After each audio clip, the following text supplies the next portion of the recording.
On Sudan's war, more than 700,000 Sudanese flee homes.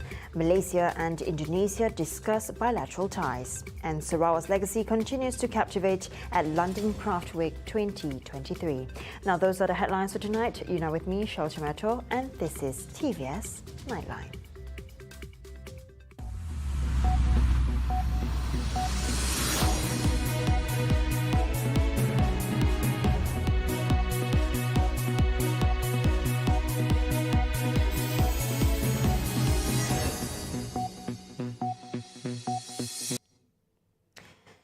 More than 700,000 people have fled their homes in Sudan to escape from fighting between rival military factions, the International Organization for Migration said on Tuesday, May 9. It was not immediately clear if they were heading to Sudan's 7 international borders, over which at least 150,000 people have crossed, according to data from the UN Refugee Agency. IOM spokesperson Paul Dillon told a press conference in Geneva that more than 700,000 people were now displaced within Sudan since fighting began last week. The UN agency said about 340,000 people were internally displaced. The number of people internally displaced in Sudan has more than doubled in the last week, according to data that's been collected by the International Organization for Migration's Displacement Tracking Matrix. Now, more than 700,000 people are now internally displaced by the fighting, which began on the 15th of April, according to this latest data. Last Tuesday, the figure stood at 340,000.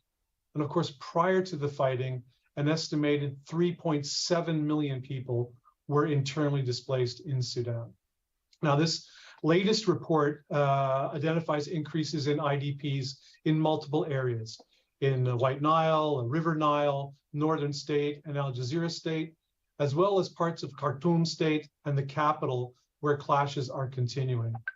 Many IDPs are sheltering with relatives, while others are gathering in schools, mosques, and public buildings, scenes that we see repeatedly over and over again around the world. At the same briefing, the World Health Organization said 604 people had been killed and more than 5,000 injured since the violence erupted on April 15 between the rival factions. Prime Minister Dato Sri Anwar Ibrahim discussed 5 key issues during his bilateral meeting with his Indonesian counterpart Joko Widodo at the 42nd ASEAN Summit. This included official visits, yearly discussions and border talks. Now, Anwar invited Joko Widodo to officially visit Malaysia in June 2023 while extending Malaysia's support towards Indonesia's initiatives to organize the 17th Joint Commission Bilateral Cooperation and the 14th Annual Consultation to enhance bilateral relationships. Both countries are also ready to sign the Border Crossing Agreement and Border Trade Agreement. Now, at the same time, Malaysia is ready for the Maritime Border Delimitation Treaty and Land Border Limitation involving Pulau Sebatik and Sinapat Sesai in the Sabah North Kalimantan sector via a 2024 package. The leaders also stressed the importance of implementing the common guidelines to ensure the safety and welfare of fishermen in the Straits of Malacca.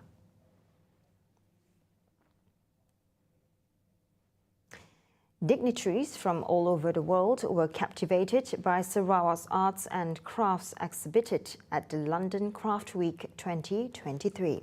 Deputy State Secretary Dr. Sabariah Putit said that the Yang di-Pertuan Agong Al-Sultan Abdullah Riayatuddin Al-Mustafa Billah Shah and His Majesty's wife Tunku Azizah Aminah Maimunah Iskandaria consented to visit the exhibition to see the songket weaving products of Sarawak.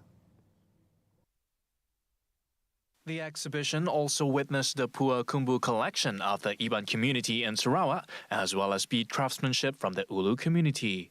Designed and organized by Judith Clark with architect Ryan Cook, the Malaysian craft exhibition highlights the conceptual craft skills of the country's indigenous communities. The exhibition is also inspired by Malaysian traditional architecture. Which also invites skilled artists and provides interactive workshops for visitors. Also present at the exhibition held at the Malaysian High Commission were the Sultan of Terengganu, Sultan Mirzan Zainal Abidin, and Sultanah of Terengganu, Sultanah Nur Zahira. Besides the royal guests, others who attended the exhibition were Monaco's ambassador to the United Kingdom, Evelyn Genta, London Craft Week chairman Guy Salter, while those from Malaysia included Sarawak Tourism, Creative Industry and Performing Arts Minister Dato Sri Abdul Karim Rahman Hamzah. Previously, Young Di-Pertuan Agong Al-Sultan Abdullah Riayatuddin Al-Mustafa Bilal Shah and the King of Bhutan graced the Malaysian International Pavilion, which was held in conjunction with the 2023 London Craft Week. The royal guest spent an hour viewing the exhibition of the nation's heritage crafts and products, featuring Malaysia's rich cultural landscape, especially of the Malays, Orang Asli, folk of Semelai from Pahang, Mahmeri and Selangor, and the indigenous groups of Sabah and Sarawak.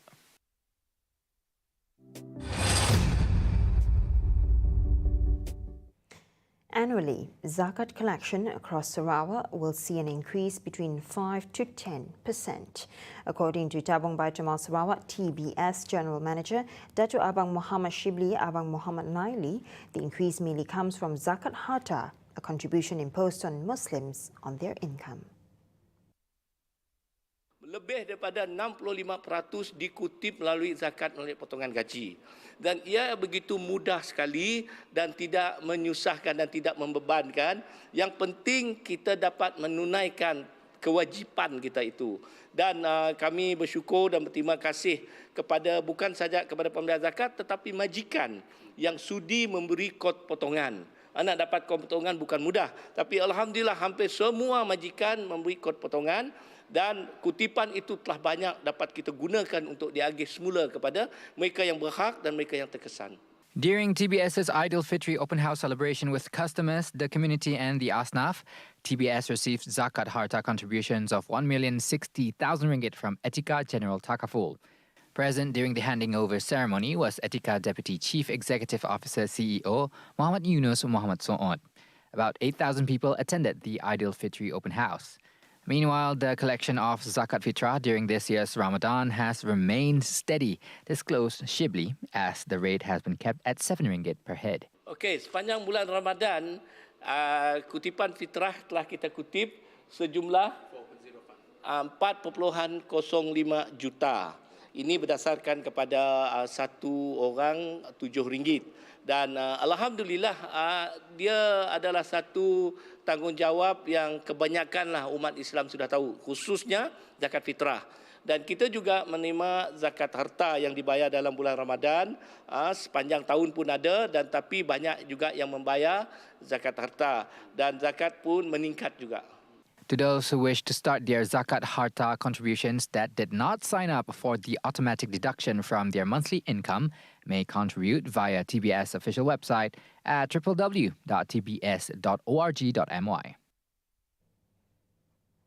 Sarawak certainly welcomes the direct flights from China, said Minister of Transport Sarawak Dato Sri Lee Kim Shin. He said this when receiving a courtesy call from two Chinese aviation-related organizations, namely Civil Aviation Investment Fund and China Aviation International Construction and Investment Co Limited, at his office at Bangunan Baitul Makmur in Putrajaya. The meeting witnessed and exchanged views on ways to improve the connectivity between China and Sarawak, as well as other investment opportunity in Sarawak. As such, Lee believes that with the direct air connectivity between China and Sarawak would spur the state's economic growth in tourism, trade, investment and logistics, in addition to attaining the goals of the Post-COVID-19 Development Strategy PCDS 2030. During the meeting, the China delegation was given a short briefing on the history, culture and diverse range of products in Sarawak.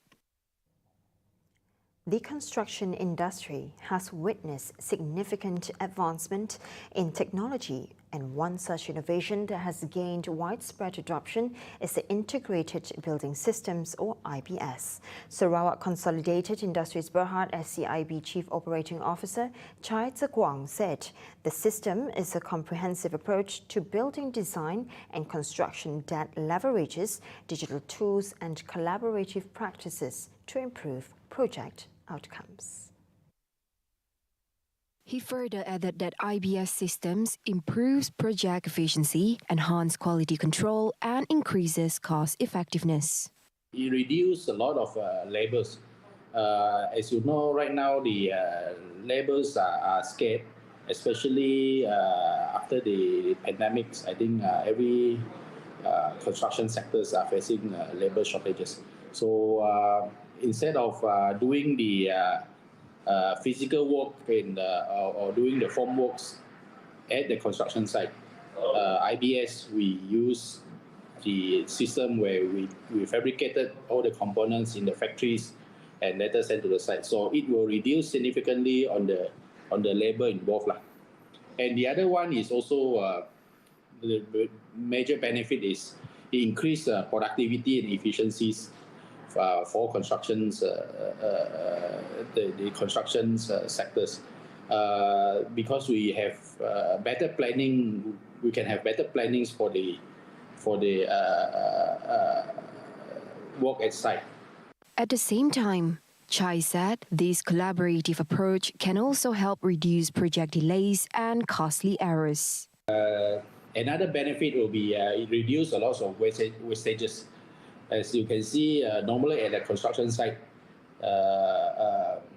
building materials like steel bars, formworks, and all those things there's a lot scattered at the construction site. So with the use of IBS, all these things through proper planning, it can reduce these wastages. Things we have better controls with the machines and equipments that we are having inside the factories. Of course, that will increase the productivities and efficiencies of producing all these components. The adoption of IBS will continue to grow in the coming years, leading to a more efficient, sustainable, and innovative construction industry. While IBS systems have gained widespread adoption in the construction industry due to its numerous benefits, it's inevitable to have its limitations, especially matters pertaining to logistics in moving prefabricated products to remote areas. The limitations would be like the design of the buildings. Some buildings with the specific or particular design, which I think IBS is not suitable for this kind of method, for this kind of construction method. Then I think these are the limitations. I think for IBS, we are talking about standardization. So we are talking about modular. So if you have a building with repetitive kind of dimension, same dimension, then IBS will be very applicable to this kind of design.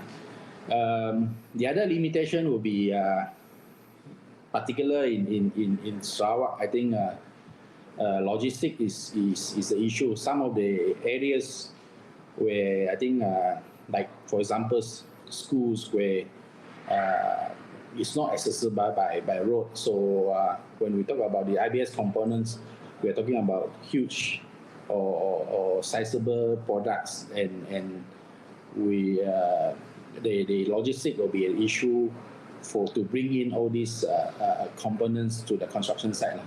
So that is also one of the limitations that I can think of for the IBS system.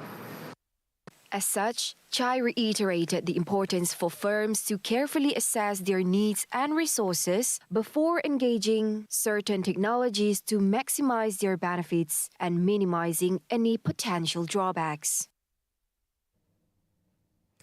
Coming up right after the break, SEA Games 2023 update on Malaysia's latest medal tally. And former Thailand Prime Minister eyes July return from exile. Right here on TVS Nightline. Stay tuned.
We are back for the updates on the 2023 Southeast Asian Games.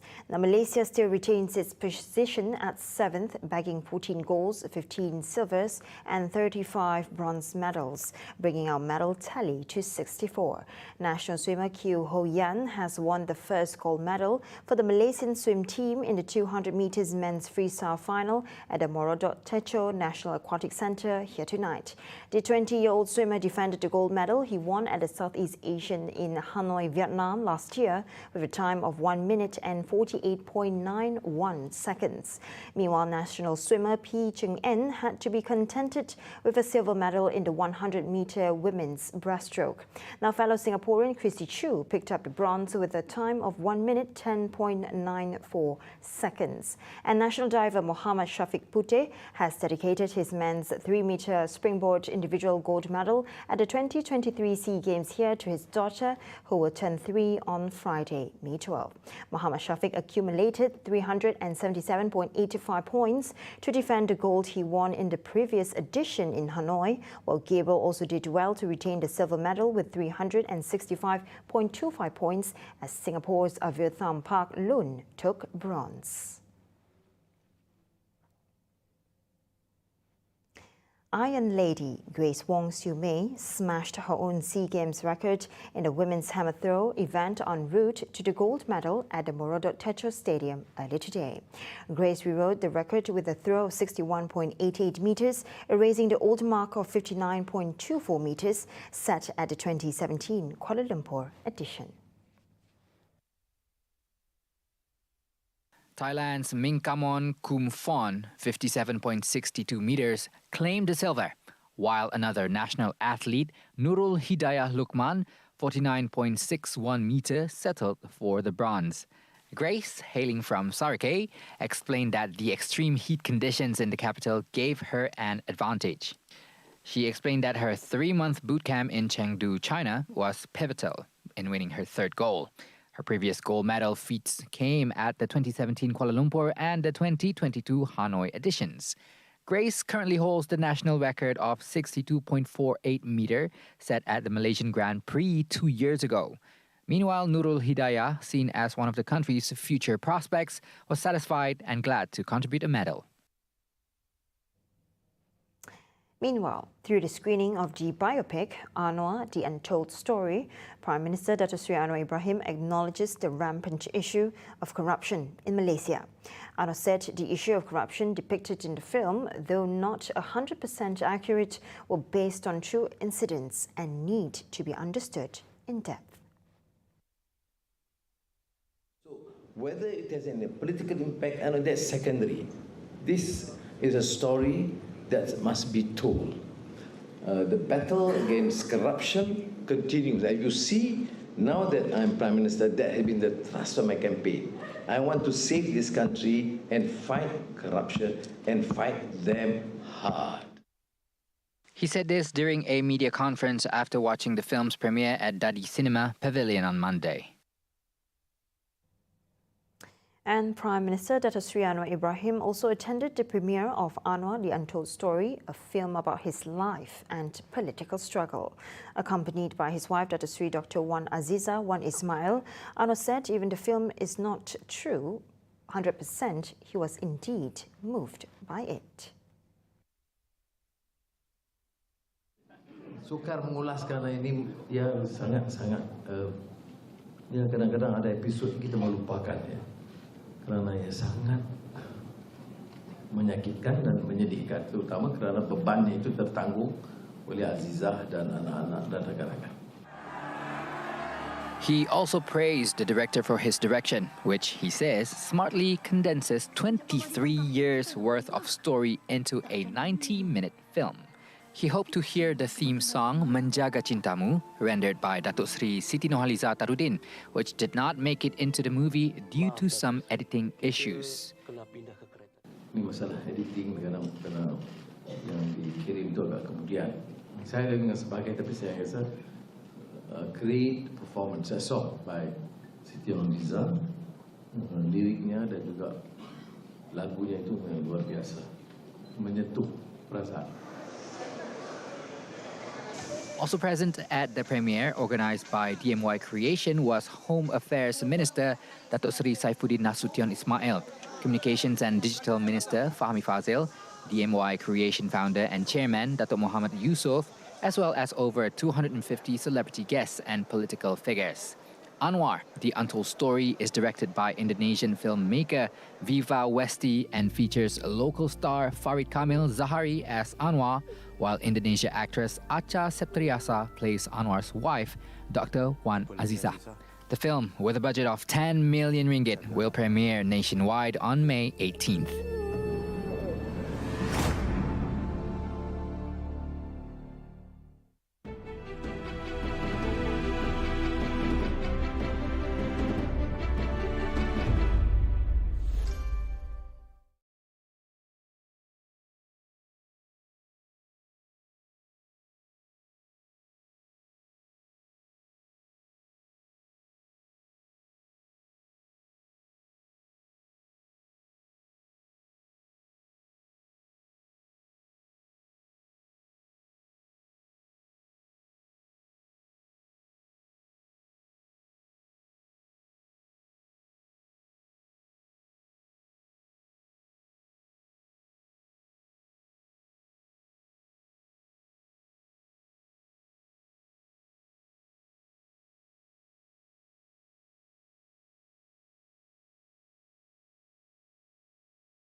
Thank you for staying with me. And now on to our world affairs. Residents in New Zealand's largest city of Auckland saw flash flooding and landslide following the heavy rains and thunderstorms that struck the country's North Island. With schools evacuated, roads and parks flooded, the residents were told by authorities to prepare to leave their homes as a local state of emergency was declared and an evacuation centre was opened. Heavy rain and thunderstorms are forecast to drench the region into Tuesday evening and potentially through to midnight. Previously, Auckland experienced serious flooding in January that killed 4 people, and then in February, Cyclone Gabriel caused widespread damage across much of the North Island and left at least 11 people dead. With just days ahead of Thailand's election on Sunday, May 14, former Thai Prime Minister Thaksin Shinawatra said on Tuesday he will return home in July after 17 years in self-imposed exile. Despite being one of Thailand's most influential and divisive former leaders, Thaksin has failed to make good on numerous pledges to return home. His remarks on Twitter appeared for the first time in recent years that he has set a time frame. The 73-year-old former police colonel and mogul has loomed large over Thai politics since his ousting in a 2006 coup. He left into exile in 2008 to avoid jail for abuse of power, a charge he insists was politically motivated. Thaksin has spent most of his exile in Dubai or in London, where he became famous for buying Premier League football club Manchester City in 2007. Pheu Thai, a party controlled by his family and business allies, is the front-runner in opinion polls ahead of the May 14 vote, as its predecessors did before winning every election since 2001. In a later Twitter comment, Thaksin said he will not be a burden to Pheu Thai and his return would follow legal processes. Thaksin's youngest daughter, Paetongtarn, 36, is a prime ministerial candidate for the party and gave birth to her second child just last week. The kingdom's prime minister from 2001 until his overthrow in 2006, Thaksin built a political empire by courting millions of disenfranchised working-class voters with populist policies. But his family and business clique is bitterly opposed by some of Thailand's most powerful families and institutions, including the military. Ukraine's capital, Kiev, faced yet another assault from Russia as approximately 15 cruise missiles were launched towards the city. This marked the second consecutive day of attacks, with air defense systems successfully intercepting and neutralizing all incoming projectiles. Widespread air raid alerts resonated throughout the country, heightening tension and underscoring the gravity of the situation. Serhiy Popko, head of Kiev's city military administration, expressed resolute defiance in the Russia's attacks. The timing of the assault held symbolic significance as it coincided with Russia's Victory Day, an important national holiday commemorating the defeat of Nazi Germany in 1945. Popko condemned Russia's deliberate attempt, describing it as callous disregard for civilian lives. According to preliminary reports, the attack, carried out using cruise missiles originating from the Caspian Sea region, did not result in any casualties. Vitaly Klitschko, Kiev's mayor, confirmed that while falling debris did impact a residence in the Holosisky district, no significant harm or injuries were reported. See the world closer with TVS as we bring you the latest news updates both locally and internationally. For more headlines anytime, anywhere, just head on to our official website at tvstv.my or follow us on our social media platforms. And that's all the time we have for TVS Nightline. I'm Shal Chameto. Thank you for watching.